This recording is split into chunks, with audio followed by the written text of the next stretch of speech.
In this video, you will learn how to create stunning hyperlapse videos with your Insta360 X4. The incredible flow state stabilization combined with reframing capabilities makes the Insta360 X4 perfect for hyperlapses.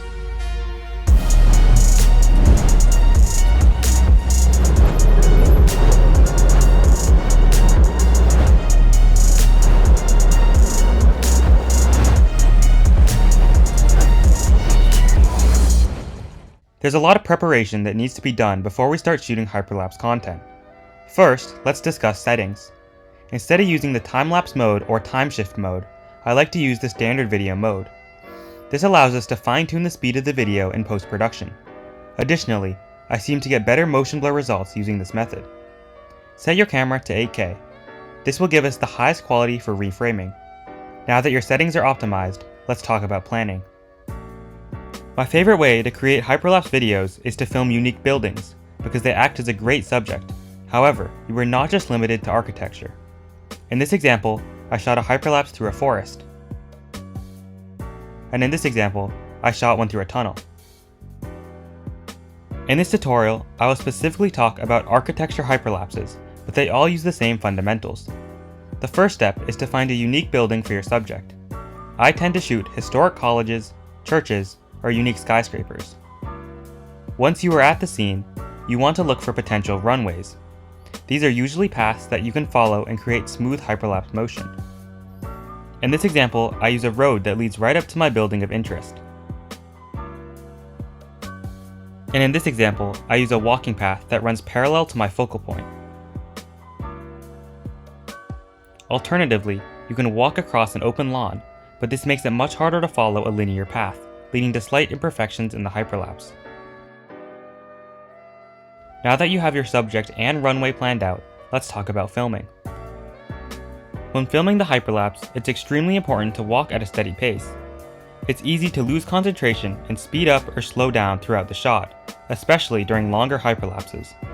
In some cases, I will even listen to a song and walk to the beat to ensure a constant speed throughout the entire shot. With that in mind, go to the start of your runway, hit record, and walk your desired path.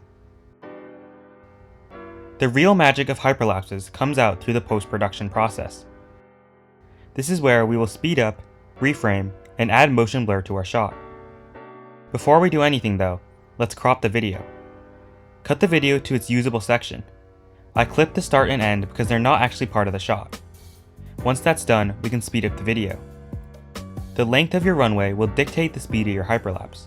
If the runway is long, I speed up the video more, and if the runway is short, I speed up the video less. Usually, I use between ×4 speed and ×8 speed. Due to performance issues, your computer may not be able to play back the hyperlapse at your desired speed, but don't worry, it will play back just fine after the export. Now, let's reframe the shot. Here, you have a lot of creative freedom. You can either use Insta360's Deep Track feature, or you can use keyframes. In this tutorial, I will go over both. Let's start with Deep Track. Click this icon here and draw a box around your building. Then, click Start Tracking, and Insta360 Studio will do all the work for you. Now, you can change the field of view and distortion to your liking.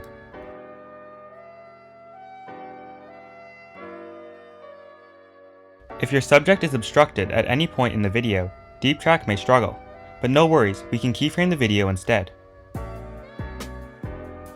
Make a keyframe at the start and select your desired field of view. Here's a quick tip. Zooming out slightly makes the video more immersive and creates the illusion that the camera is moving faster than it really is. Now, you can move forward in your video and create more keyframes as desired.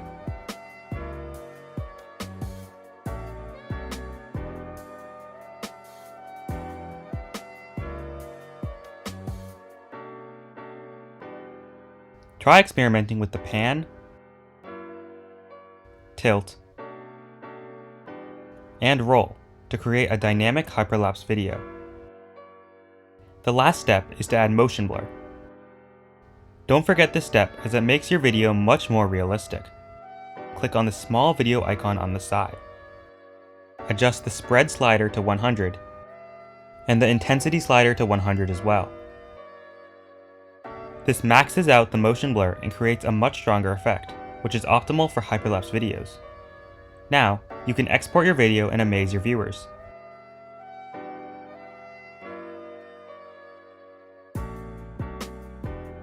Before you go, let me briefly share some of my favorite hyperlapse shot ideas. The first one is the reverse. This shot is simple but often overlooked. By reversing the shot in a third-party editing software, you can create this unique effect where the video plays backwards. The next shot is the dolly zoom. To create this shot, start with a hyperlapse that moves towards the building. Make a keyframe at the start and zoom in. Then, make another keyframe at the end and zoom out. This creates a unique effect.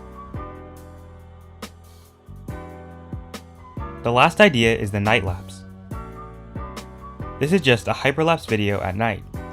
Since the video is sped up, the motion blur hides a lot of video noise around the edges of the frame.